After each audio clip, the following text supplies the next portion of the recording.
So, what we're looking at today, it's not a book in the traditional sense. Think of it more like an owner's manual, a blueprint for operating at a truly elite level, all structured as a system of power that you can actually deploy.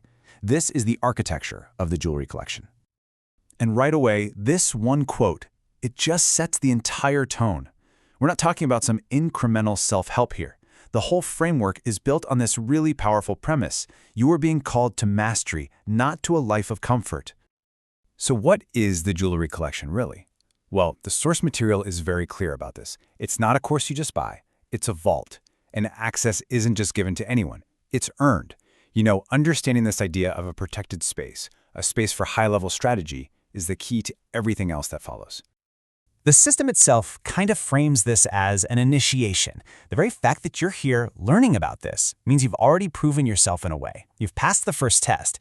So now the real work begins. Every elite skill set, and I mean every single one, is built on a rock-solid, unshakable foundation. So before you can even think about accessing the vault, you've got to master the fundamentals of the game. And they're structured very, very deliberately. So the first half of this entire system is dedicated purely to that core knowledge. Chapters 1 through 15 are basically your mandatory training. They're the prerequisites. This is what gives you the code, the craft, and the control you need just to be able to stand in the room where these big strategies are being used. Okay, so once that foundation is completely locked in, that's when you're granted the key. And inside the vault, the system's real power is revealed, and it's all organized into 3 distinct, escalating tiers of knowledge. This tiered structure, this is the heart of the whole system, and it's a very deliberate progression. You start with dropping jewels. These are the practical, skill-focused lessons you can use right away. Then, you elevate to jewelry and gems, which are the core laws of the game. And only then can you access the crown jewels.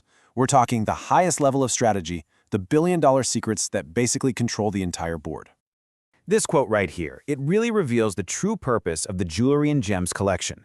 See, these aren't just tips or tricks. They're actual psychological tools. You've got defensive, coded armor to help you navigate tricky social dynamics, and you've got offensive, social spells to shape outcomes in your favor. I mean, just think of a social spell as like a precise communication technique that can instantly reframe an entire negotiation.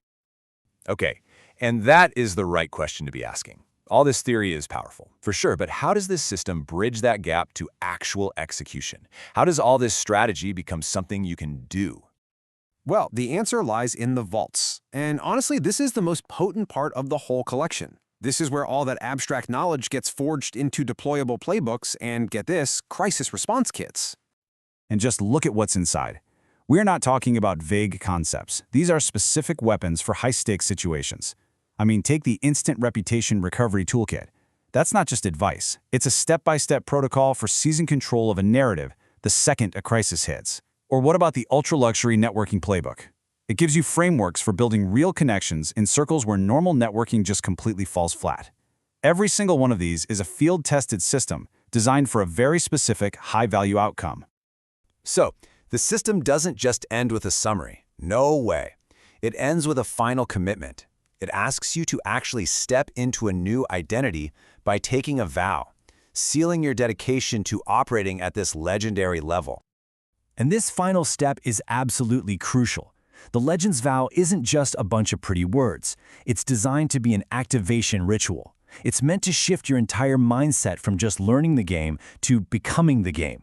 It reframes the entire collection, from the foundations all the way to the toolkits, not as information you picked up, but as a prophecy you now have to fulfill.